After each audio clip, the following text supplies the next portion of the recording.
नमस्कार दोस्तों, कैसे हैं आप सभी का स्वागत है आपके अपने चैनल एग्जाम विथ मी में। जैसा कि आप सभी जान रहे हैं, हम लोग पर डे सीटेट की मैथ की प्रैक्टिस करते हैं। तो उसी क्रम में आज आगे बढ़ रहे हैं। आप सभी के 28 से एग्जाम लगे हुए हैं। डेट और सिटी आ चुकी है, जिसका अभी एडमिट कार्ड खुल रहा है तो उसका पहले चरण में एग्जाम है, नहीं तो फिर 5 तारीख के बाद है आप लोग का एग्जाम। तो देख लीजिएगा, तो जिसके पास जिस हिसाब से टाइम हो उस हिसाब से काम कीजिएगा। तो आइए आज से स्टार्ट करते हैं। फिर से अपना पेडागोजी का एक मैं सेट लेकर के आया हूं मैथ का, जो आपके लिए बहुत ही ज्यादा इंपॉर्टेंट है और प्रीवियस ईयर के ये क्वेश्चन है। देखिए, पढ़िए प्रश्न को। गणित के शिक्षण अधिगम में निम्नलिखित में से कौन सा लक्षण रचनात्मक प्रक्रिया का नहीं है। मतलब रचनात्मक प्रक्रियाएं तब आती हैं जब बालक को हम छूट दे देते हैं, स्वतंत्रता दे देते हैं कि वो अपने विचार अपने मन में लाए और अपनी चीजों को सोचे और उसके अंदर खुद की क्रिएटिविटी बन करके आए। ठीक है, तो ये रचनात्मकता का एक मतलब कि घोतक के रूप में बनता है। तो देखते हैं भाई, इसमें क्या होगा। पहला दिया है ऑप्शन, कक्षा प्रारंभ करते समय विद्यार्थियों की प्रारंभिक समझ का आकलन करना। देखो, ये भी एक रचनात्मकता का पॉइंट बन सकता है। तो भाई इसमें तो कोई दिक्कत हुई नहीं, मतलब कि सबसे पहले उनकी समझ का आकलन किया जा सकता है ना। तो ये रचनात्मकता का पॉइंट है। लेकिन यहाँ पर हमें नहीं शब्द कहा है ना, नहीं नहीं पर विशेष ध्यान देना है। दूसरा क्या क्या है, अंतःदर्शी अंतःदर्शी हलों को प्रोत्साहित करना। हाँ सही है, जिसमें बालक की समझ बन सके उसको प्रोत्साहित किया जाएगा, इसमें भी कोई दिक्कत नहीं होगी। नेक्स्ट पढ़िए, संज्ञानात्मक संघर्ष के लिए अवसर प्रदान करना। ये भी बिल्कुल सही बात है भाई, बालक को जितना अवसर आप प्रदान करेंगे तो उसमें उसको दिक्कत होने ही नहीं वाली। भाई उसको जितना आप अवसर प्रदान करेंगे उसके अंदर अपनी खुद की सोच आएगी, संज्ञानात्मक विकास होगा चीजों का, है ना। तो भाई ये भी बिल्कुल सही पॉइंट है, इसमें भी कोई दिक्कत नहीं है। अब ये था निगेटिव, हमें चाहिए था निगेटिव, ये तो तीनों पॉजिटिव निकला है। चौथा पढ़िए, समस्या समाधान के लिए एक निर्धारित तरीका अपनाने को प्रोत्साहन देना। बालक को यदि कोई समस्या हो रही है तो उसके लिए निर्धारित तरीके से मत आप समझाइए कि नहीं, मतलब वही रूढ़िवादी तरीका कि बस इसी तरीके से हम समझाएंगे। नए नए तरीकों से समझाइए, नई नई क्रिएटिविटी लेकर के आइए, जिससे बालक को बिल्कुल रुचिपूर्ण तरीके से समझे। तो सीधी सी बात हो जाएगी कि ये जो पॉइंट है आपका ऑप्शन नंबर डी, ये इसका क्या हो जाएगा, राइट आंसर हो जाएगा। तो इसका उत्तर क्या हो जाएगा, डी। क्यों? क्योंकि भाई नई नई तरीके अपनाने चाहिए, लेकिन वो समस्या समाधान के लिए निर्धारित तरीके में सिर्फ लगा हुआ है। ये निगेटिव वर्ड हो गया, और यहां पर भी निगेटिव मीन्स पूछा है, तो निगेटिव का आंसर क्या होता है, निगेटिव होता है। ये सभी अब बात आप लोग जान रहे होंगे, है ना। चलिए नेक्स्ट देखेंगे। गणित की कक्षा में अध्यापक ने निम्नलिखित प्रश्न पूछे। कौन कौन से प्रश्न पूछ रहा है, दो संख्याएं ज्ञात कीजिए जिनका योग 8 है। ठीक है, उस त्रिभुज को खींचिए जिसका परिमाप 50 सेंटीमीटर है। ठीक है। तीसरा, 25 के गुणनखंड क्या होंगे। चौथा, परिमाप की परिभाषा दीजिए। अब ये चार ऑप्शन दिए गए हैं, किस प्रकार के, मुक्त सिरे वाले और बंद सिरे वाले। बंद सिरे वाले और मुक्त सिरे वाले, मतलब आप समझ गए ना। बंद सिरे वाले प्रश्न और मुक्त सिरे वाले प्रश्न कौन से होते हैं, ये बात आप जानते हैं। बंद सिरे वाले प्रश्न वह प्रश्न होते हैं जिसमें आपका एक उत्तर आता है, या फिर एक साधारण सी सिंपल सी सरल रेखा में, सरल लाइन में एक उत्तर आ जाता है। एक मतलब सरल वाक्य से आप आसानी से उत्तर दे देते हैं, है ना। ये आपके बंद प्रश्न वाले प्रश्न होते हैं, है ना, बंद सिरे वाले, है ना। लेकिन जब खुले सिरे वाले की प्रश्नों की बात करें तो उसमें आप एक लंबा चौड़ा व्याख्यान दे सकते हैं, या फिर उसके एक से अधिक उत्तर हो सकते हैं। तो खुले सिरे वाले प्रश्नों के अंतर्गत आ जाता है। बात समझ गए, यहां तक क्लियर है। तो भाई समझो, ये चार प्रश्न है, इनमें से कौन सा बंद सिरे वाला है और कौन सा खुले सिरे वाला है। तो भाई बताइए क्या होगा इसका उत्तर, बताइए भाई, कमेंट करिएगा। हाँ, देखेंगे, दो संख्याओं को ज्ञात करना जिनका योग 8 है। अब भाई कोई दो संख्या ले ली, हमने ले लिया, देखो जैसे हमने ले लिया 1 + 7 बराबर 8 हो जाता है। मतलब ये दो संख्याएं मिल गई कि नहीं मिल गई। इसके अलावा और अगर हम देखें, 2 + 6 बराबर 8 हो जाता है। और देख लो, 3 + 5 बराबर 8 हो जाता है, आपका हो जाता है ना। 4 + 4 बराबर भी आपका क्या हो जाता है, 8 हो जाता है। तो हमें क्या समझ में आया, इसके तो एक से अधिक उत्तर आ गए। जब इसके एक से अधिक उत्तर आ गए, क्योंकि हमें कोई दो संख्या चाहिए थी भाई, दो संख्या ये भी है, दो संख्या ये भी है, दो संख्या ये भी है, दो संख्या ये भी है। तो ये तो खुला हो गया, ये कैसा आ गया, ओपन वाला हो गया, ओपन वाला हो गया पहला वाला। दूसरा देखो, उस त्रिभुज को खींचिए जिसका परिमाप 50 सेंटीमीटर है। अब देखो भाई, त्रिभुज है, उसका परिमाप 50 सेंटीमीटर है, तो भाई अब त्रिभुज कई बन सकते हैं इसके कि नहीं बन सकते? भाई 50 सेंटीमीटर है, भाई एक 10 दे दिया, दूसरा 20 दे दिया, ये भी 20 दे दिया, या फिर इसको 15 दे दिया, इसको 15 दे दिया, इसको 20 दे दिया, तो कितने सारे त्रिभुज बना सकते हैं? ऐसे ही बना सकते हैं भाई, है ना। जैसे हम कहते हैं कि ये भाई 5 है और इसको दे दो आप 20 और इसको कर दो 25 कर दो, ये भी एक त्रिभुज है। तो मतलब इस तरह से कई त्रिभुज बन सकते हैं कि नहीं बन सकते? तो भाई इसके भी कई, ये भी ओपन वाला हो गया, ओपन को मैं ओसीटी नोट कर दे रहा हूँ, ठीक है। अब देखो 25 के गुणनखंडों की बात करें। अब 25 के कौन कौन से गुणनखंड हो सकते हैं? आप जानते हैं पचम 25 होता है और एक 25 एकनम 25 होता है, इसके अलावा तो कुछ होता नहीं है। जब गुणनखंडों की बात करेंगे तो सिर्फ एक निकलेगा, जो कि होता है 5 गुणे 5, जिसे क्या कहते हैं 25, है ना। यही इसका क्या है, गुणनखंड, जो कि इसका सिर्फ एक उत्तर आया, मतलब ये क्लोज वाला हो गया। बात समझे, ये क्लोज वाला हो गया। अब देखो परिमाप की परिभाषा दीजिए। नॉर्मल सी बात है भाई, एक लाइन में परिभाषा इसकी भी निकल आएगी, परिमाप की परिभाषा कि भाई सभी भुजाओं का मतलब कि योग क्या होता है, परिमाप होता है। अगर इसकी बात करें, त्रिभुज की बात करें, सभी भुजाओं का योग क्या होता है, परिमाप होता है ना। तो भाई हम जान गए कि परिमाप की भी एक सिंपल सी परिभाषा है, तो ये भी क्लोज के अंतर्गत आ गया, कोई बड़ा डिस्क्राइब नहीं करना इसको। तो हमें समझ में आ गया कि ये ओपन वाले शुरू के दो हैं और लास्ट वाले तीसरा और चौथा क्या है, क्लोज में आ गए। तो देखो पहला व दूसरा मुक्त सिरे वाला प्रश्न है, मुक्त मतलब खुला, ओपन वाला, बिल्कुल सही बात है भाई।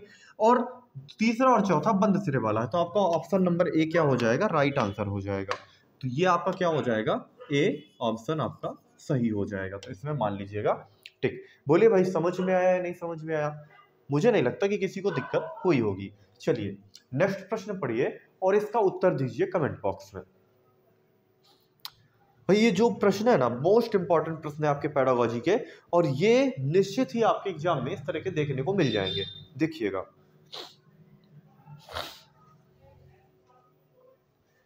निम्नलिखित में से कौन सा गणित में सृजनात्मक चिंतन का मुख्य सूचक है? फिर वही बात आ गई भाई, सृजनात्मकता कैसे आएगी? जब हम बालक को बिल्कुल स्वतंत्र कर देंगे, उसको सोचने के लिए कह देंगे कि आप अपने हिसाब से सोचिए, और जब बालक अपने विचार लाएगा तो नई नई चीजें सीखेगा, तब उसके अंदर सृजनात्मकता आएगी। आएगी कि नहीं आएगी? ठीक है, तो देखो पहला ऑप्शन क्या है, मानकीकृत तरीके से समस्या का समाधान करना। पहला गलत हो गया। मैंने बताया था कि भाई रूढ़िवादी तरीके से या फिर मानकीकृत तरीके से हमें समस्या का समाधान नहीं करना, हम बिल्कुल ओपन माइंडेड मतलब नए तरीकों से, जिस तरीके से बालक समझ सके उससे हम उसको समझाने का प्रयास करेंगे, उसको चिंतन करने के लिए प्रोत्साहित करेंगे। तो ये तो गलत हो जाएगा। प्रश्न प्रस्तुत करना, अब ये बालक क्या कर रहा है कि प्रश्न प्रस्तुत कर रहा है, या फिर शिक्षक क्या कर रहा है, प्रश्न प्रस्तुत कर रहा है। ऐसे समझो कि सृजनात्मकता कैसे आएगी, जब आप बालक से कुछ प्रश्न पूछेंगे तब वो चीजों को सोचेगा। बात समझ रहे हो ना? जब बालक से आप कोई प्रश्न करेंगे तब वो उस चीज को सोचेगा, मंथन करेगा, आत्मंथन करेगा, दिमाग लगाएगा कि भाई इसका उत्तर क्या हो सकता है ना। और दूसरा पॉइंट, जब बालक सोचेगा तो बालक भी आपसे कुछ ना कुछ प्रश्न करेगा। तो जब इस तरह से प्रश्न एक दूसरे से पूछे जाएंगे तब सृजनात्मकता क्लास में दिखने लगेगी। तो गणित में सृजनात्मक चिंतन में प्रश्न को प्रस्तुत करना मोस्ट इंपॉर्टेंट है। और अशुद्धियों को मुक्त परिकलन ये नहीं हो सकता भाई, अशुद्धियां आती हैं, अगर अशुद्धियां नहीं आएंगी तो बालक के अंदर सृजनात्मकता नहीं आएगी। अशुद्धि को गलत तरीके से नहीं लेना। सही सूत्रों का प्रत्यय स्मरण करना, याद करना बिल्कुल नेगेटिव वर्ड है, ये भी नहीं हो सकता। तो ऑप्शन बी क्या हो जाएगा, सही हो जाएगा। नेक्स्ट देखेंगे, वैन हिले की त्रिविम त्रिविम जिसे बोलते हैं दिक् स्थान ज्यामितीय समझ के अनुसार किस स्तर पर बच्चे की यह स्वीकार करने की संभावना अधिक है कि वह वर्ग एक आयत भी है? बताइए भाई, बालक कब समझने लगता है कि वर्ग एक आयत है? बताएंगे बताएंगे भाई, किस स्तर में बालक ये समझने लगता है कि वर्ग एक क्या है, आयत है? बताएंगे। तो भाई वैन हिले ने टोटल कुल कितने स्तर बताए? कुल स्तर बताए हैं आपको 4, है ना। कौन कौन से? एक जीरो स्तर होता है, एक जीरो लेवल, एक फर्स्ट लेवल, एक सेकंड लेवल, एक थर्ड लेवल, एक फोर्थ लेवल। तो जीरो लेवल मतलब जिसे बोलते हैं दृश्यीकरण। क्या बोलते हैं? दृश्यीकरण। दृश्यीकरण के बाद बालक क्या करता है? विश्लेषण करता है। ठीक है, विश्लेषण के बाद बालक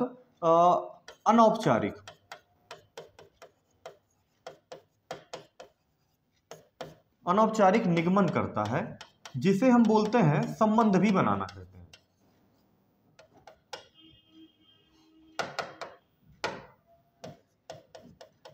संबंध बनाना भी बोलते हैं। और जो बालक का तीसरा स्तर बोलता है उसे बोलते हैं औपचारिक निगमन। इसको निगमन ही डायरेक्ट लिख लो तुम लोग, निगमन का स्तर कहलाता है, औपचारिक निगमन या निगमन का स्तर, ठीक है। और लास्ट में आता है आपका दृढ़ता।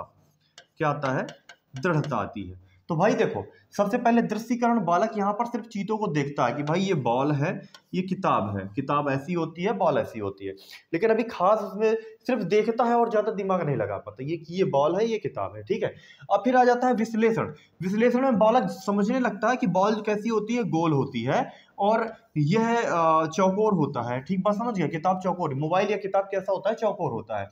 अब बालक जब अनौपचारिक निगमन या फिर संबंध के बारे में जानने लगता है, तब बालक समझ जाता है कि भाई ये मोबाइल भी चौकोर है और ये किताब भी चौकोर है, मतलब ये जिसकी चारों भुजाएं क्या है, बराबर है, कुछ ऐसे करके, और इसकी लंबाई चौड़ाई आपस में बराबर है। तो ये बालक इसमें संबंध बनाना सीखने लगता है। तो भाई यही पूछा ही गया था आपसे कि ज्यामितीय समझ के अनुसार किस स्तर के बालक यह स्वीकार करने की संभावना अधिक है कि वर्ग भी एक आयत है।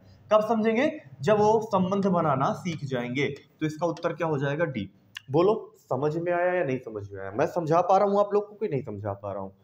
ठीक है, चलिए नेक्स्ट क्वेश्चन की ओर देखते हैं। बताइए भाई इसका उत्तर क्या होगा? बताएंगे, बताएंगे भाई सभी लोग,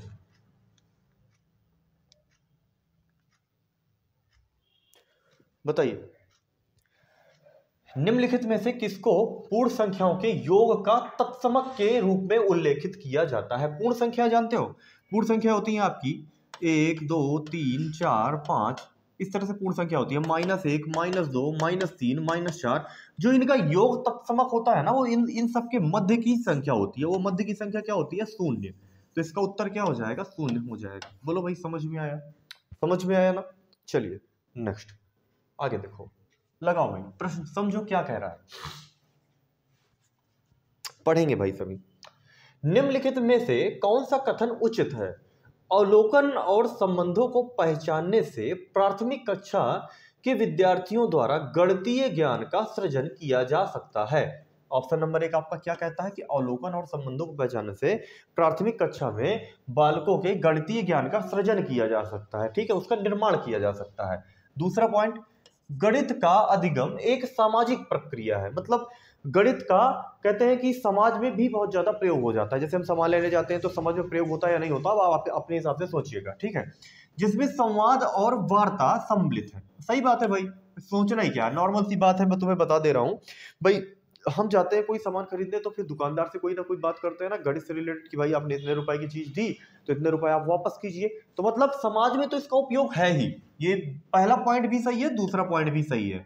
तीसरा देखो, गणित के अधिगम में तर्क वितर्क की महत्वपूर्ण भूमिका है। मोस्ट इंपॉर्टेंट पॉइंट, बिना भाई तर्क वितर्क के गणित कैसी है ना।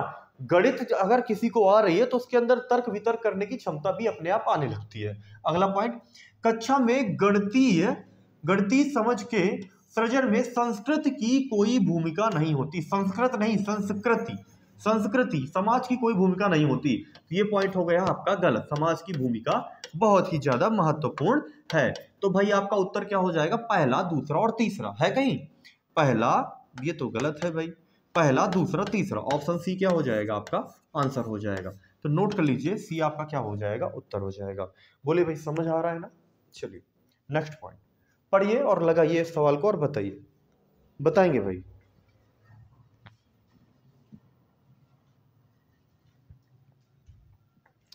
प्राथमिक स्तर पर ज्यामितीय पाठ्यक्रम के विषय में निम्नलिखित में से कौन सा कथन सत्य है?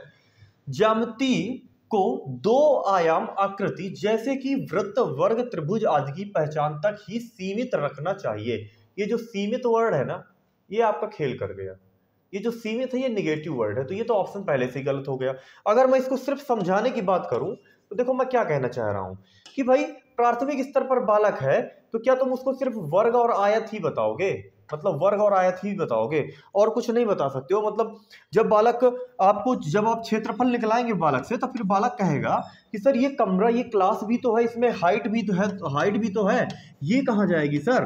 तो फिर बालक को आपको ये भी बताना पड़ेगा। तो प्राथमिक स्तर पर लंबाई चौड़ाई ऊंचाई सब सिर्फ लंबाई और चौड़ाई में ही सीमित नहीं रखना चाहिए, 2 आयाम में सीमित नहीं रखना चाहिए, त्रिआयामी सीमित रखना चाहिए, मतलब 3D आकृति को भी बताने का प्रयास किया जाना चाहिए। ठीक है, तो ये पॉइंट हो जाता है आपका गलत। हमें चाहिए सत्य कथन।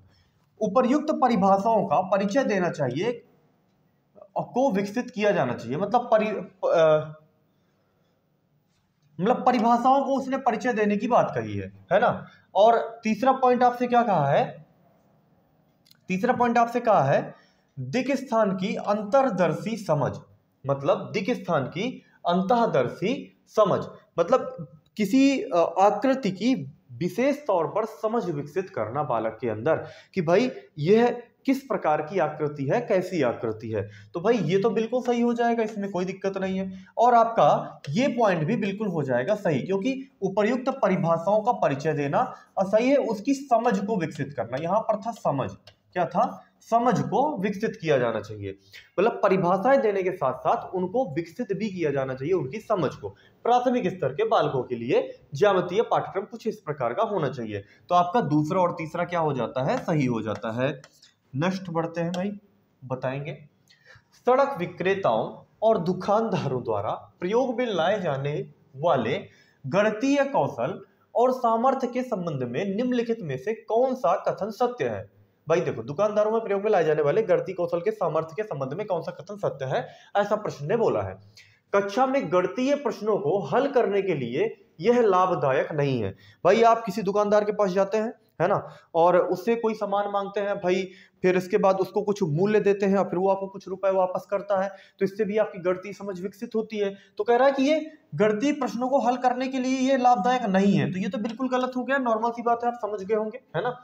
वे अस्पष्ट और असंगत है, ये भी पॉइंट कुछ सही नहीं लगा भाई। अस्पष्ट और संगत होते तो किसी पर किसी को भरोसा होता भाई। आप 50 रुपए की नोट देते, 20 रुपए का सामान देता, तो भाई वो आपको 30 रुपए वापस करेगा, 30 रुपए वापस नहीं करेगा, वो मान लो कि आपको 2 रुपए वापस करता है, तो क्या वो 2 रुपए वापस करता है, क्या वो अस्पष्ट है, क्या वो असंगत है? क्या आप बोलेंगे नहीं सर वो 30 रुपए वापस करता है, तो ये भी पॉइंट आपका क्या हो जाएगा, गलत हो गया। नेक्स्ट, वे गणित के प्रश्नों को हल करने के वैकल्पिक तरीकों को विकसित करने में सहायक होते हैं। आप सभी जानते हैं कि भाई वैकल्पिक तरीकों का क्या मतलब है, मतलब कि दूसरे तरीकों से वो आसानी से जोड़ निकाल लेते हैं। आप जानते हैं कि दुकानदार आपसे ज्यादा तेज होता है दिमाग में, मतलब कि किसी भी चीज में गणित जोड़ घटाव करने में। अभी आपने 100 रुपए की नोट दी, मान लीजिए आपका 39 रुपए का कुछ आपका सामान बना, तो पता है वो किस प्रकार से आपको रुपए देगा। पहले वो आपको 1 रुपए देगा, 1 रुपए देगा, तो जिससे उसको समझ में आ जाएगा कि अब ये 40 रुपए का सामान गया, फिर वो आपको 50 रुपए की नोट और 10 रुपए की नोट, कहने का मतलब 60 रुपए फिर वापस करेगा। और हम लोग क्या करते, आप मतलब क्या सोचते कि भाई 100 रुपए दिया है, 100 में से 39 चला गया, कितना बचा, और दिमाग लगाते रहते हैं, और थोड़ी देर दिमाग में लगता, फिर आता 61 समझ में, और वो इतना जानता है कि भाई 39 को क्यों मैं दिमाग लगाऊं, 1 रुपए पहले दे दूं इसको, तो कितना हो जाएगा, ये 40 हो जाएगा, और 100 में से 40 आसानी से घटा दूंगा।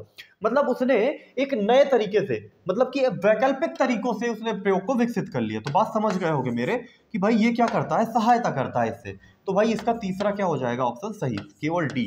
बात समझ गए, केवल तीसरा समझ गए, तो इसका उत्तर क्या हो जाएगा, डी हो जाएगा।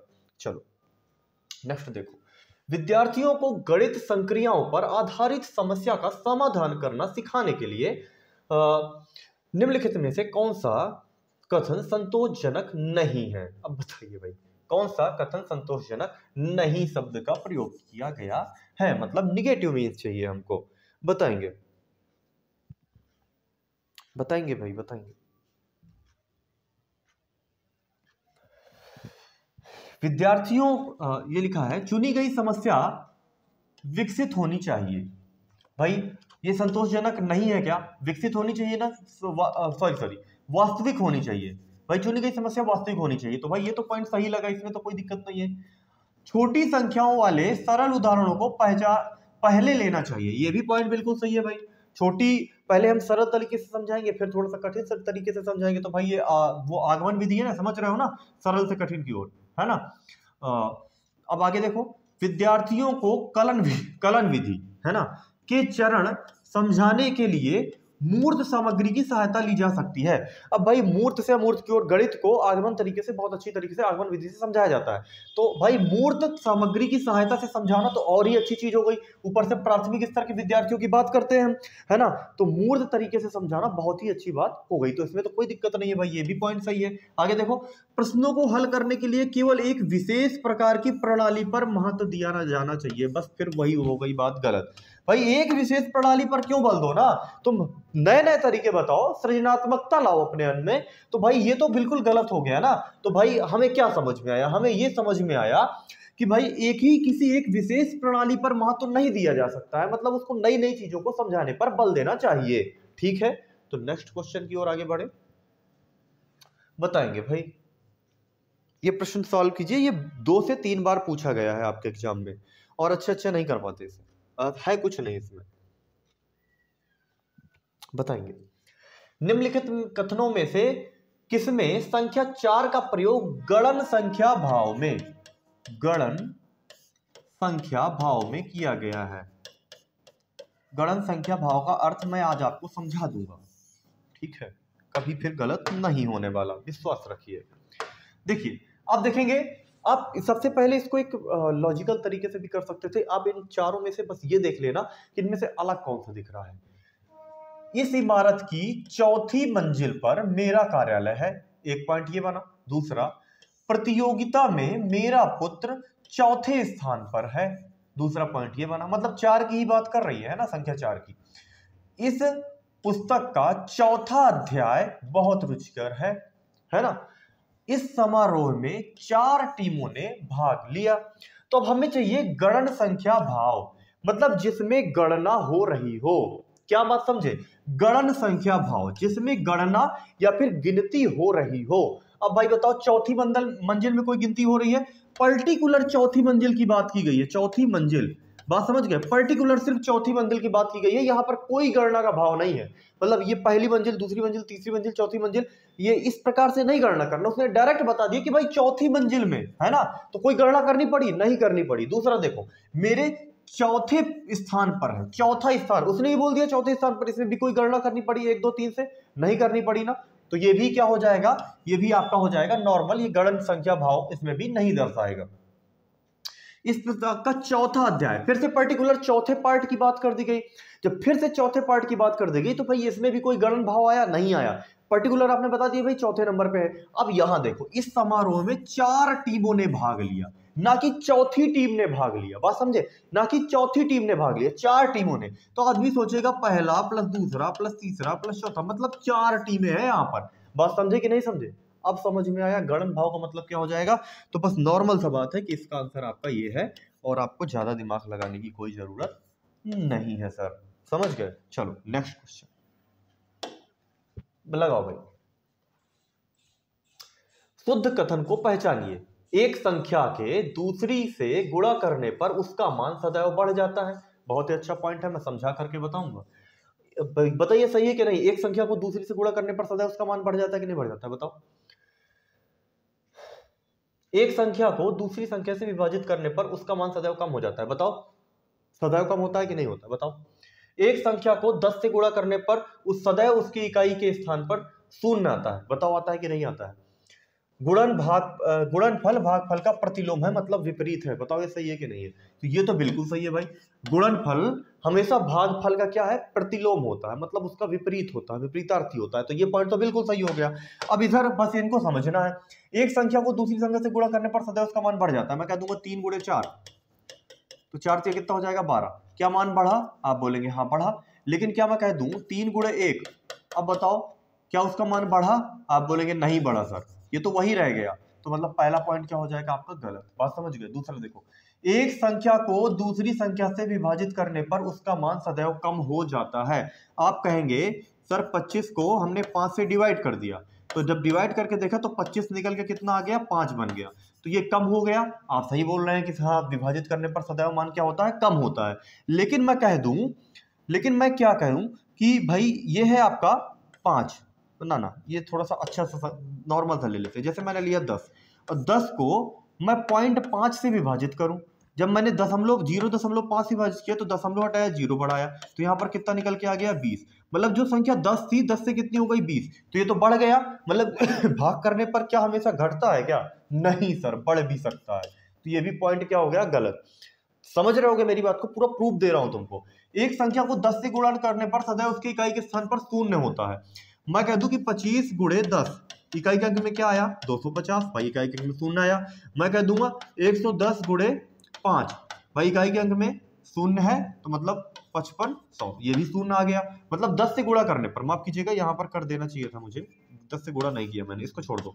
11 गुणे 10 करने पर 110 आया। आया कि नहीं आया? मतलब इकाई के अंक में शून्य आ रहा है अगर हम किसी संख्या में 10 से गुणा करते हैं। लेकिन लेकिन लेकिन अगर मैं कह दूं 5.22 गुणे 10, अब करो भाई मल्टीप्लाई, तो भाई तुम्हारा करोगे तो पता कितना आएगा, 52.2 आएगा। क्या इकाई के अंक में शून्य आया? आप बोलेंगे नहीं आया सर, तो ये भी क्या हो जाएगा, गलत। तो ओनली कौन सा सही होगा आपका? चौथा सही होगा। बोलो भाई समझे या नहीं समझे? पूरा मैंने प्रूफ करके बता दिया है, समझ गए होगी। चलो नेक्स्ट क्वेश्चन की ओर बढ़ो और बताओ। क्वेश्चन पढ़ेंगे और बताएंगे भाई क्या होगा इसका, जल्दी बताइए। सममित की अवधारणा का परिचय देने के लिए निम्नलिखित में से सर्वाधिक उपयुक्त कार्यनीति कौन सी है? सममिति समझते हो? जैसे देखो मैं एक बात बता दूं, ये है आपका एक कागज, ठीक है, इसको आप बीच से कुछ इस प्रकार से मोड़िए और आपस में इसको मोड़ दीजिए। जब इसको आप फोल्ड करेंगे ना, तो ये आपका पार्ट पूरा इस तरह से मुड़ करके इधर आकर के फोल्डेड हो जाएगा, मतलब दो फॉर्म में बट जाएगा। सममिति मतलब बराबर बराबर तरीके से बन जाएगा। और सममिति समझो मतलब जैसे एक गोला है, इसको बीच से काट दो तो बिल्कुल जब ये निकल के बनेगा, मान लेते हैं ये पार्ट इधर हम लेकर के आ रहे हैं इसका, तो ये कुछ आपका ऐसे बन जाएगा। कैसा बना दिया गोला, ये आपका कुछ ऐसे बन के आ जाएगा। बात समझ गए? तो देखो जो पार्ट इस साइड था वो इस साइड था, दोनों मिलाया तो दोनों बिल्कुल इस प्रकार से मिल गए। बात समझ गए? सममिति समझते हो? जैसे मान लेते हैं कि ये कोई आकृति थी, मैंने क्या किया, इसको मिला दिया। जब मिला दिया मैंने तो ये आकृति कुछ ऐसे बन गई मतलब एक दूसरे से बिल्कुल सब कुछ मिल गया, तो उसे कहते हैं सममिति। बात समझ गए? इसे क्या कहते हैं? सममित कहते हैं। अब समझो निम्नलिखित में से कौन सी सममिति की अवधारणा हमें समझानी है। बच्चों को पेपर मोड़ने वाले क्रियाकलाप कराया जाए। बिल्कुल सही भाई, यही ऑप्शन बिल्कुल सही होगा, क्या दिक्कत है? पेपर मोड़ने वाले क्रियाकलाप कराइए, सममिति समझ जाएंगे वो। समझ गए कि नहीं समझ गए? दूसरा देखो, अवधारणा को स्पष्ट करने के लिए परिभाषा दीजिए। परिभाषा देना बिल्कुल गलत बात हो गई। वाद विवाद में सम्मिलित किया जाए। वाद विवाद में सम्मिलित करने से ये तो एक पॉजिटिव वर्ड हो जाएगा, वाद विवाद में सम्मिलित करना चाहिए, लेकिन सममिति का कोई अर्थ नहीं निकलता, तो ये भी गलत है। इसी प्रकार से ये भी गलत है। तो चलिए नेक्स्ट क्वेश्चन की ओर आगे बढ़ते हैं। एक बच्चा वर्ग और आयत में अंतर नहीं कर पा रहा है। बिल्कुल नॉर्मल सी बात है भाई, ये है वर्ग और ये है आयत, और इसमें क्या नहीं कर पा रहा है बेचारा, वो अंतर तक नहीं कर पा रहा है कि भाई ये वर्ग और आयत में। तो निम्नलिखित में से वह किस श्रेणी पे है? वैन हिले। फिर से बताइए भाई, ये चार ऑप्शन है। अभिग्रहित स्तर, जिसे मतलब कि समझ लेने वाला स्तर बोलते हैं। इसमें मतलब कि संबंध स्तर मैंने बताया था ना, औपचारिक अनौपचारिक निगमन है ना, अनौपचारिक निगमन भी इसको बोलते हैं, ठीक है।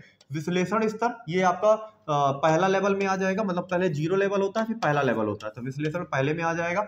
निगमन ये चौथा स्तर हो जाएगा आपका, और दृश्यीकरण, और ये आपका पहला है, ये आपका 0 लेवल स्तर है। कौन सा है? 0 लेवल। मैंने बताया था ना, चाक्षुषीकरण और दृश्यीकरण कौन सा लेवल है? 0 लेवल। अब जब बालक बचपन में ही पैदा ही हुआ है तो वो वर्ग और आयत के बीच में कहां से डिफरेंस कर पाएगा? और वही तो चाक्षुषीकरण का स्तर होता है, सिर्फ देखता है चीजों को और उनको रिलेट नहीं कर पाता, ना ही समझ पाता। तो इसका उत्तर क्या हो जाएगा? डी हो जाएगा सर। इसका उत्तर क्या हो जाएगा? अरे बोलो भाई, इसका उत्तर क्या हो जाएगा? डी हो जाएगा। अरे बोल भी दिया करो भाई, मेरे आंसर दे दिया करो। इसका उत्तर क्या होगा? डी होगा। चलो नेक्स्ट क्वेश्चन की ओर। निम्नलिखित में से कौन सा क्रम प्राकृत संख्याओं की योग सिखाने की शुरुआत के लिए उपयुक्त होगा? ठीक है, यही तक है। आगे देखो, प्रासंगिक स्थिति के द्वारा एक अनुभव, अच्छा ये प्रदान करना यहां पर है, माफ कीजिएगा मैं इसको यहां लिख देता हूं, प्रदान करना। अब ठीक है, प्रासंगिक स्थिति के द्वारा एक अनुभव प्रदान करना, पॉइंट नंबर 1। क्रम है पूछा गया है क्या? अच्छा, ये सारे ठीक है, क्रम पूछा गया है।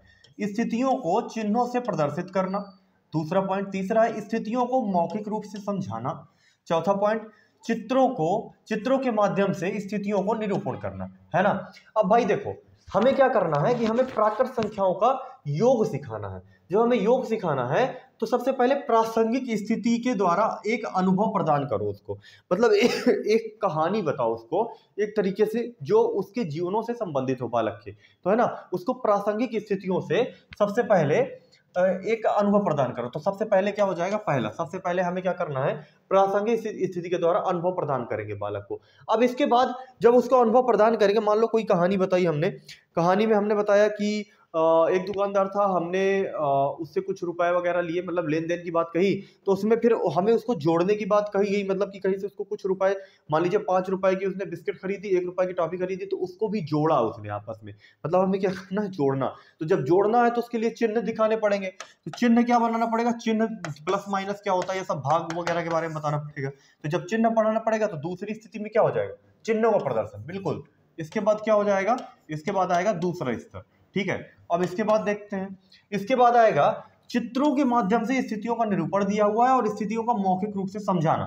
तो सबसे पहले चित्रों के माध्यम से उसको बताओ, फिर मौखिक रूप से समझाओ, बात समझ गए। तो इसके बाद कौन सा आएगा, चौथा स्तर, और इसके बाद कौन सा आएगा, तीसरा स्तर। तो क्या समझे, पहला दूसरा चौथा तीसरा है कहीं ऑप्शन में, पहला दूसरा चौथा तीसरा, ऑप्शन नंबर सी आपका क्या हो जाएगा सर, ऑप्शन नंबर सी आपका हो जाएगा सही। बात समझ गए, पूरी बात समझे कि नहीं समझे। सबसे पहले हमने क्या किया, प्रासंगिक स्थिति के एक अनुभव प्रदान किया, उसके बाद हमने चिन्हों के बारे में समझाया, चिन्हों के बारे में बताया, उसके बाद हमने एक चित्र के माध्यम से उसको पूरी बात बताई, और इसके बाद हमने क्या किया, उसके बारे में व्याख्या कर दी और उसके बारे में समझा दिया, ठीक है। जब समझा दिया तो ये यहां से आपका क्लियर हो गया पूरा क्रम। नेक्स्ट पढ़िए और बताइए, राष्ट्रीय पाठचर्या की रूपरेखा 2005 के अनुसार, मतलब एनसीएफ 2005 के अनुसार कौन सा आधार उत्कृष्ट गणितीय शिक्षा की दृष्टिकोण को प्रदर्शित करता है, उत्कृष्ट गणितीय शिक्षा को प्रदर्शित करता है। ऑप्शन देखिए, उच्च गुणवत्तापूर्ण गणितीय शिक्षा वह है जिसमें कोई विद्यार्थी अनुत्तीर्ण ना हो। भाई उत्तीर्ण अनुत्तीर्ण की बात नहीं है, उच्च गुणवत्तापूर्ण शिक्षा वो नहीं होती जिसमें कोई बालक उत्तीर्ण ना हो या फिर अनुत्तीर्ण ना हो, है ना, इससे कोई रिलेशन नहीं होता है। उच्च गुणवत्ता ये तो कोई बात ही नहीं हुई, एनसीएफ 2005 तो इसकी तो कोई बात ही नहीं करता है। गणित की शिक्षा विद्यार्थियों के विभिन्न कैरियर के विकल्प मुहैया कराएगा, ये भी कोई बात नहीं होती है। एनसीएफ 2005 ने इसकी कोई बात नहीं की है कि आपकी गणित की शिक्षा ऐसी होनी चाहिए जिससे उनका कैरियर बने या फिर कैरियर मुहैया कराए, तो वो कहता है कि ये तो कोई बात नहीं है। आगे देखो, सभी विद्यार्थी गणित सीख सके, मतलब सभी को समाहित करने की बात कही है उसने, ठीक, और सभी विद्यार्थी को गणित सीखने की जरूरत है। हाँ, ये पॉइंट बिल्कुल सही हो जाएगा, एनसीएफ ने यही बोला है कि भाई सभी गणित सीख सके और सभी को सीखने की जरूरत है आज के समय पर। तो इसका ऑप्शन सी क्या हो जाएगा, उत्तर डी देखने की जरूरत नहीं है। एक शिक्षिका ने अपने छात्रों को गणित की पत्रिका बनाने के लिए कहा, उसमें उन्हें उनके द्वारा दैनिक जीवन में प्रयुक्त की गई गणित की स्थितियों को लिखने के लिए कहा। उसका उद्देश्य क्या है भाई, सबसे पहले उसने एक पत्रिका बनाने के लिए कहा, उसमें दैनिक जीवन के मतलब विषय को प्रस्तुत करने के लिए कहा है।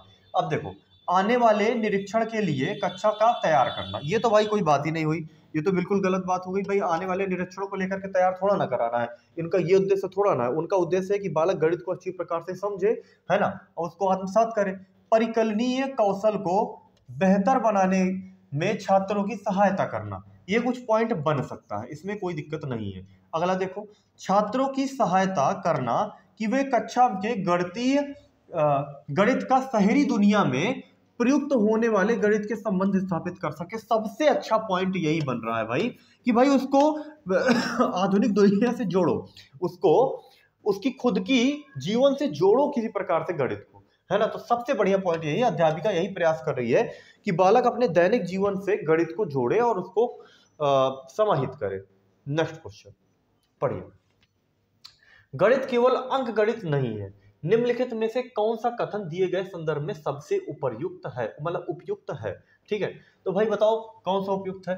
प्राथमिक स्तर पर केवल ज्यामितीय आकृति के पैटर्न को पढ़ाया जाना चाहिए, नहीं सर, केवल शब्द ही आपका एक निगेटिव वर्ड है, ये जब भी आ जाए तो ये अक्सर गलत करता है उत्तर को। बीज गणित में अंक गणित अंतर्निहित नहीं है, ये भी पॉइंट आपका क्या हो जाएगा, गलत हो जाएगा, आप नॉर्मल तरीके से जानते हैं, है ना। गणित की पाठ्य पुस्तक में ज्यामिति को एक अलग खंड के रूप में प्रस्तावित किया जाना चाहिए। ये भी कोई बात सही नहीं हुई है भाई, अलग कोई खंड नहीं देना चाहिए भाई। नॉर्मली बताओ, प्राथमिक स्तर की बात चल रही है, अभी इतना उच्च स्तर पे नहीं पहुंच गए कि अलग अलग बताएंगे। नेक्स्ट, गणितीय पाठचर्या में गणित के क्षेत्र जैसे आकार, दिक् स्थान संबंधित समझ, मापन, आंकड़ों का प्रबंधन को आवश्यक रूप से स्थान दिया जाना चाहिए। ये पॉइंट हो जाता है बिल्कुल सही और बिल्कुल पॉजिटिव। आप सभी ने इसका उत्तर दिया ही होगा, मुझे पूरा भरोसा है। तो इसका ऑप्शन डी क्या हो जाएगा, उत्तर हो जाएगा। नेक्स्ट, निम्नलिखित में से डीन्स ब्लॉक का प्रयोग। देखो डीन्स ब्लॉक जो है ना, डीन्स ब्लॉक, तो इन्होंने ना बेसिक स्तर की बातें बताई हैं, बेसिक मैथ के बारे में बताया है, बेसिक मैथ। अब बेसिक मैथ में कौन, वो भी जैसे जोड़, घटाव, गुणा, भाग, मतलब नॉर्मल सी मैथ के बारे में उन्होंने बात की है। ठीक है, डीन्स ब्लॉक का जो प्रयोग करने किन अवधारणाओं पर नहीं पढ़ाया जा सकता, नहीं शब्द आया, इस पर नहीं किया जा सकता। योग पर किया जा सकता है, घटाव पर किया जा सकता है, संख्याओं को स्थानीय मान किया जा सकता है, लेकिन सर प्रायिकता नहीं किया जा सकता है। तो इसका उत्तर क्या हो जाएगा सर, प्रायिकता हो जाएगा। प्रायिकता थोड़ा सा अच्छे लेवल की बात आ गई, तो इसका उत्तर क्या हो जाएगा, ऑप्शन नंबर बी हो जाएगा। बात समझ गए। अच्छा, ये डीन्स ब्लॉक के बारे में भी समझ गए हो ना, चलो ठीक। नेक्स्ट, एक छात्र को जब 6065 को संख्या के रूप में लिखने के लिए कहा गया तो उसने 665 लिख लिया। अब भाई 6000 कितना लिखना था, 65। जब उसको 6065 लिखना था तो कुछ इस प्रकार से लिखना था, लेकिन उसने क्या लिख दिया, उसको लिख दिया 665। तो भाई उसको क्या गलत, मतलब उसको किस चीज की त्रुटि हुई है, मतलब कि क्यों उसने गलती की। तो उसने गलती कुछ इस प्रकार से की, उसने छात्र ने संख्याओं का समझ नहीं है, ऐसी कोई बात नहीं, छात्रों को संख्याओं की समझ नहीं होती तो वो 665 तो नहीं लिख पाता है ना। छात्र को गण सूचक और क्रम सूचक संख्याओं का बोध नहीं, ये भी बिल्कुल गलत बात हो गई। भाई क्रम नहीं पता होता तो 6 और 5 के बारे में नहीं जान रहा होता कि 6 पहले आता है 5 बाद में आता, तो ये भी कोई बात नहीं हुई, कोई तर्क नहीं हुआ। यह एक संक्रियात्मक त्रुटि है, यह भी कोई बात नहीं हुई, कोई संक्रियात्मक त्रुटि नहीं है। छात्रों को स्थानीय मान की अवधारणा का बोध नहीं है, और यही हो जाएगा आपका आंसर। क्यों भाई, जब उसको स्थानीय मान पता होगा तो उसे इकाई, दहाई, सैकड़ा, हजार वगैरह पता होगा, तो वो 6065 और 665 में अंतर समझ जाएगा कि ये 100वां पार्ट है और ये कौन सा है, 1000वां पार्ट है। तो स्थानीय मान की समझ नहीं है। तो बात समझ गए। तो मुझे नहीं लगता कि किसी को कोई दिक्कत होगी इसमें। तो भाई इसको आप समझ गए होंगे, तो इसका उत्तर क्या हो जाएगा, डी हो जाएगा। चलो नेक्स्ट पढ़ो भाई। हाँ, योग की एक समस्या 234 प्लस 42 को हल करते हुए एक विद्यार्थी ने जोर से कहा कि वह 40 होता तो 244, 254, 264 और 274 होगा, परंतु ये 42 है, इसलिए 274 प्लस 2 बराबर 276 होगा। मतलब बालक के अंदर एक नई क्रिएटिविटी आई, उसने बालक ने एक नई सोच के साथ इसका उत्तर दिया, इसलिए 234 प्लस 242 276 विद्यार्थी द्वारा प्रयुक्त युक्त के लिए निम्नलिखित में से कौन सा कथन एक सही कथन है, कौन सा सही है। देखो, गणित की कक्षा में मौखिक परिकल्पनीय युक्तियों को हतोत्साहित, हतोत्साहित मतलब उसको निगेटिव बात कर दी, प्रोत्साहित ना करके उसको हतोत्साहित मतलब उसको नीचा दिखाने की बात कही गई है, तो ये तो क्या हो गया, गलत। इस तरह की प्रणालियों द्वारा हल की गई समस्याओं को ठीक करते हुए एक शिक्षक का कार्य बढ़ जाता है, ये भी बिल्कुल गलत बात है भाई। उसने उत्तर सही दिया है, उसको प्रोत्साहन देना चाहिए, ना कि उसको तुम बार बार उसको ठीक करो और उसको डिमोटिवेट करने का प्रयास करो, हतोत्साहित करो। इस तरह की कलन विधि बहुत सही, कलन विधि विद्यार्थियों के अवधारणात्मक ज्ञान की सूचक नहीं है। ये नहीं शब्द गलत हो गया, उसने इतनी अच्छी कलन विधि का प्रयोग किया है सर, अब आप नहीं कह दिए हैं तो ये तो बिल्कुल गलत हो गया। गणित में औपचारिक रणनीतियों का उपयोग एक शिक्षक को बच्चे की अवधारणात्मक समझ की प्रक्रिया को जानने में सहायता करता है। ऑप्शन डी आपका पॉजिटिव है और यही आपका हो जाएगा सर उत्तर। चलो नेक्स्ट क्वेश्चन देखो और बताओ, सभी लोग देखेंगे बताएंगे भाई, जल्दी बताइए। हाँ हाँ बताएं। निम्न में से क्या योगात्मक मूल्यांकन की विशेषता नहीं है। योगात्मक मूल्यांकन बेटा ना लास्ट में होता है, परीक्षा के टाइम पर होता है, उसमें आपका जब आप पूरे वर्ष भर पढ़ लेते हैं इसके बाद वो आपका मूल्यांकन होता है, उसे योगात्मक मूल्यांकन करते हैं। इसमें परीक्षा सम्मिलित होती है, आपको अंक दिए जाते हैं उसमें, मतलब कुछ इस प्रकार से योगात्मक मूल्यांकन होता है। ठीक है, तो अब इसके बारे में पॉइंट देखो, पहला क्या दिया है, यह सत्र के अंत में होने वाली परीक्षा है। भाई बिल्कुल सही बात है, लेकिन आपसे पूछा है नहीं, नहीं पूछा है, ठीक है। इसका उपयोग श्रेणीकरण, कक्षोन्नति, मतलब भाई एक क्लास से बढ़कर के अगली क्लास में भेजना, है ना, वो भी परीक्षा के बाद ही होता है भाई, 4 में पास हुए तो 5 में गए, है ना। और स्थापन में होता है, ये भी बिल्कुल सही बात है। यह छात्र के सामर्थ्य और कमजोरियों का निदान करने में केंद्रित है, ये पॉइंट हो गया आपका गलत, ये पॉइंट आपका क्या हो जाएगा सर, गलत हो जाएगा भाई। ये जो उपचारात्मक सिस्टम होता है ना, वो थोड़ा सा सामर्थ्य और कमजोरियों का निदान करने में सहायता करता है, केंद्रित होता है, यही पॉइंट हो जाएगा आपका गलत। तो भाई इसका ऑप्शन सी क्या हो जाएगा उत्तर, तो सी इसका क्या हो जाएगा आंसर। चलो नेक्स्ट क्वेश्चन देखो, निम्नलिखित में से कौन सा गणित पढ़ाने का सर्वाधिक वांछनीय गुण है, बताएंगे, बताइए भाई, बताइए भाई सभी। कक्षा में कलन विधि का प्रदर्शन करें और छात्रों की इस स्मरण करने के लिए निर्देश दें। स्मरण करना ये थोड़ा सा दिक्कत देने वाला पॉइंट है, ये कोई बात नहीं होती, स्मरण थोड़ा करने से बचो और बचाओ बच्चों को, है ना। अर्थपूर्ण और चुनौतीपूर्ण प्रश्नों का निर्माण, बहुत सही। अर्थपूर्ण, एक तो अर्थपूर्ण है प्लस चुनौतीपूर्ण है, मतलब उनके स्तर से थोड़ा आगे बढ़ करके प्रश्नों का निर्माण करना और उनको छात्रों के सामने रखना, बिल्कुल सही, यही ऑप्शन क्या हो जाएगा सही है, बिल्कुल सर्वाधिक और वांछनीय तरीका है गणित यदि आप पढ़ाना चाह रहे हैं तो। एक पहली चीज तो अर्थपूर्ण, जिसे बालक समझ सके, कुछ ऐसे प्रश्न रखो और थोड़ा सा उनके स्तर से आगे जो थोड़ा सा उसको चुनौती दे, ऐसे प्रश्न रखो, और ये सबसे बढ़िया तरीका है, इसमें बालक के अंदर रुचि भी आएगी, अच्छा इसको ऐसे कर दो तो कैसे होगा, है ना, तो समझ गए ना। और सृजनात्मक तरीके से रखो तो उससे और आसानी से बालक समझेगा और एक अच्छी विधि मानी जाएगी शिक्षण की गणित के। नेक्स्ट पढ़िए, गणित की प्रकृति के अनुसार सही है। गणित की प्रकृति कैसी है भाई, ये है, गणित की एक अपनी भाषा है, बिल्कुल पॉइंट सही है भाई, उसकी एक अपनी खुद की भाषा है ना। किसी भी गणितीय समस्या का केवल एक ही हल होता है, ये पॉइंट गलत हो गया भाई, कई हल हो सकते हैं किसी गणितीय समस्या के, कई तरीके से हम किसी भी क्वेश्चन को सॉल्व करते हैं, है ना। गणितीय अवधारणाएं अमूर्त होती हैं, ये भी पॉइंट सही है। मूर्त भी बनाई जा सकती है भाई, क्षेत्रफल वगैरह देख करके अमूर्त भी होती है, माना कि हमने कुछ ऐसा माना कि उसकी आय एक्स थी, उसकी आय वाई थी, कुछ ऐसे करके होता है ना, तो ये अवधारणाएं अमूर्त भी हो सकती है। तो पहला और तीसरा क्या हो जाएगा आपका सही हो जाएगा, तो ऑप्शन सी आपका क्या हो जाएगा राइट सर। चलिए नेक्स्ट क्वेश्चन, और ये आपके क्लास का आज है अंतिम प्रश्न, इसका उत्तर सभी से मुझे बहुत उम्मीद है कि आप सभी देंगे, बताएं।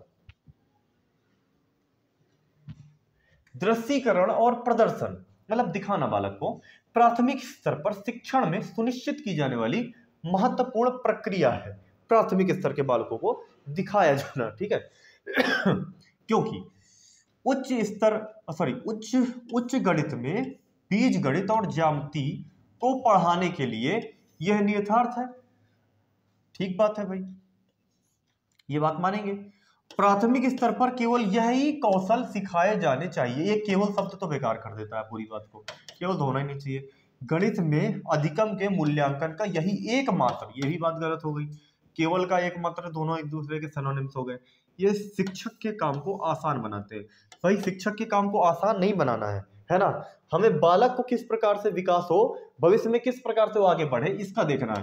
तो उच्च शिक्षा में सबसे पहले जब अभी हम प्राथमिक स्तर में उनको समान दिखा रहे हैं कि भाई देखो ये तुम्हारा बॉल है ना, ये कुछ ऐसी ये तुम्हारा आयत है ना, जब वो आगे बढ़ेगा तो इनको सूत्रों को जानेगा समझेगा, तो उसके लिए उच्च स्तर पे और बीज गणित और ज्यामिति को पढ़ाने के लिए यह नियतार्थ है।